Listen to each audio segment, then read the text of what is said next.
What's going on, everybody? So today I am bringing you some more Kove 450 rally content.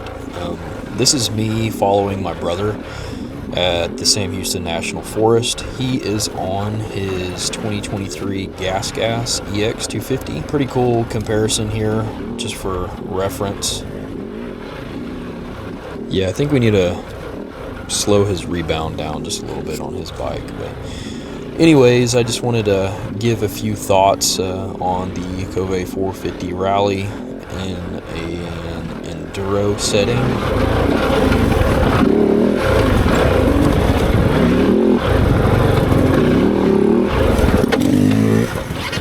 So I stalled it there, my bad. But yeah, you can see we're not having any issues keeping up, and yes, I know a lot of this is skill level. Like, don't get the bike and expect it to be an absolute weapon on the trails if you are not a weapon on the trails. I'm not saying that I am, but I have been riding for a very long time, and for some just backstory, my level of riding is somewhere in the A class in our local series, so not the fastest guy ever, but definitely not the slowest.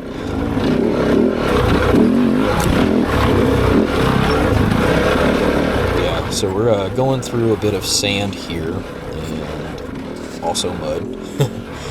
But this bike, being a Dakar bike, it's very stable.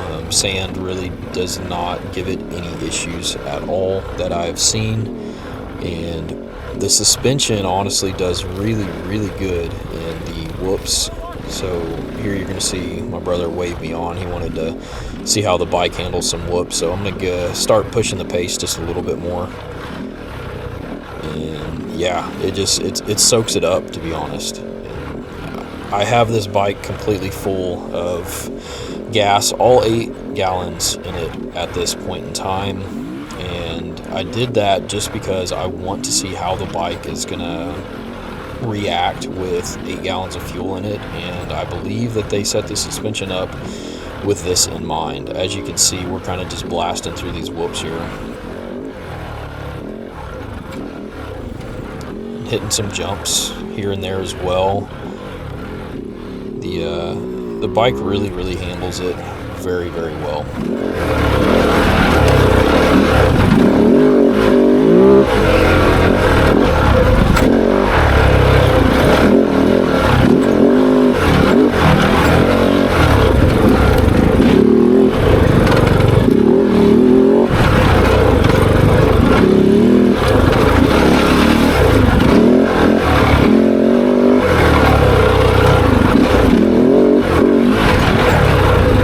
Almost lost it there for just a second. That was my fault. I was a little too far forward and washed out the front, but you can't really tell from the video. This DJI cam kind of masks it a little bit, but there's a lot of roots out at Sam Houston, so a lot of small bump chatter, and I know that's a lot of people's complaint with this bike, but I have found that, you know, the harder you push the bike, the better the suspension is.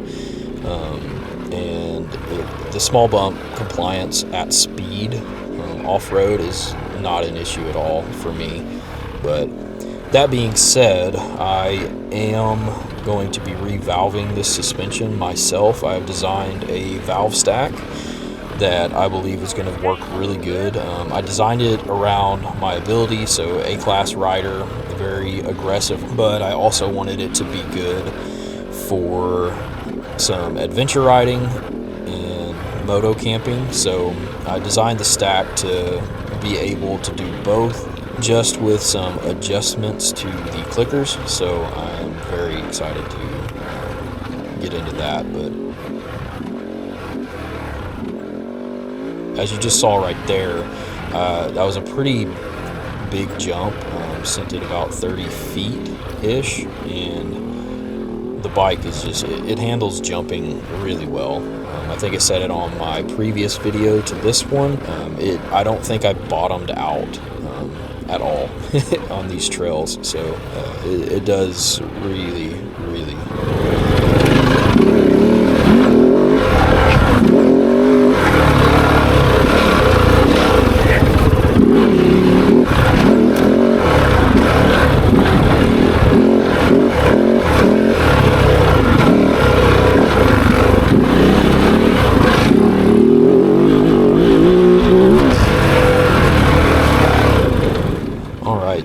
here you see I am following another rider.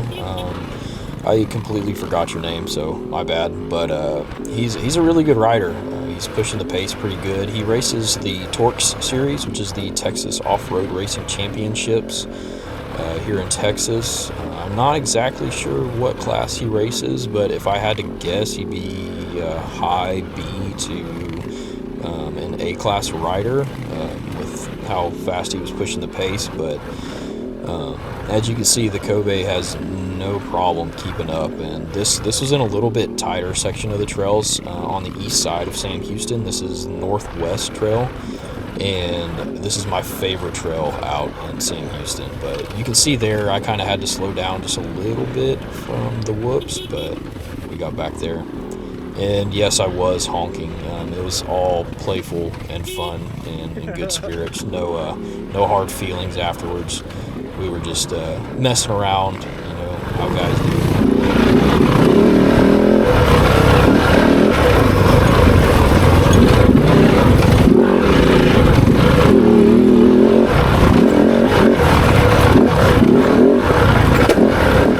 But yeah, you can see I found my opportunity to pass him there, so that was fun.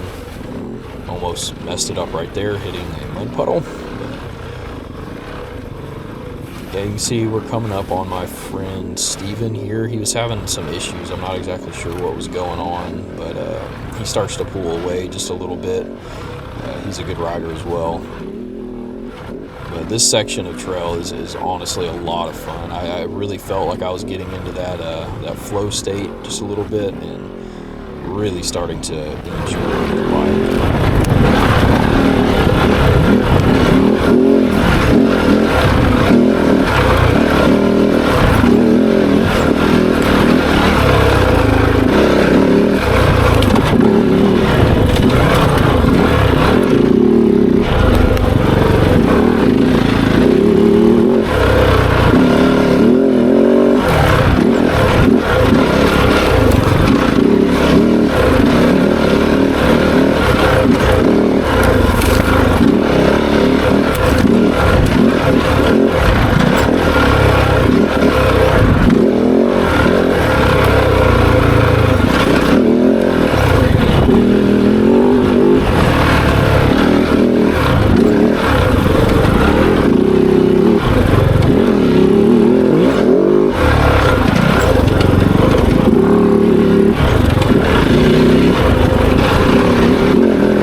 Yeah, you can see Steven pulled over right there. He was having some issues, but he was good. So I just kept pushing on past, but this section through here is a lot of fun. There's a lot of turns and really nice corners. Everything's pretty sandy on this side.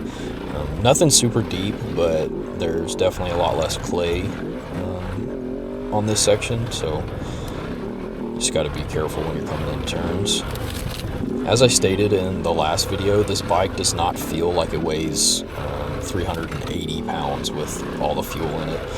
When you're actually on the bike and you're ripping through stuff, it's very easy to throw it around, and that is largely due to how the bike carries its weight and carries the weight of the fuel, which is very low down on the bike, front and rear.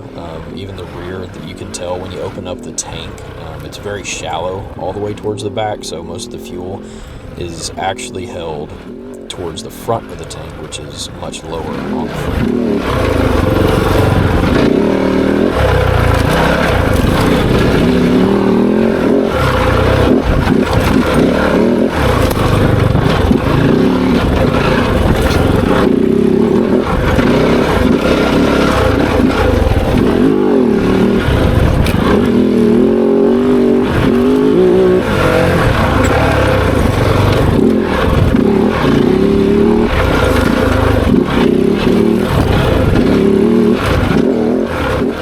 Alright, dirt fans, well, that's going to do it for this video. Thanks for tuning in and watching, and if you would be so kind, please leave a like and go ahead and subscribe. I'm trying to get a little bit more of these videos out there. Peace. Man, that was good fun.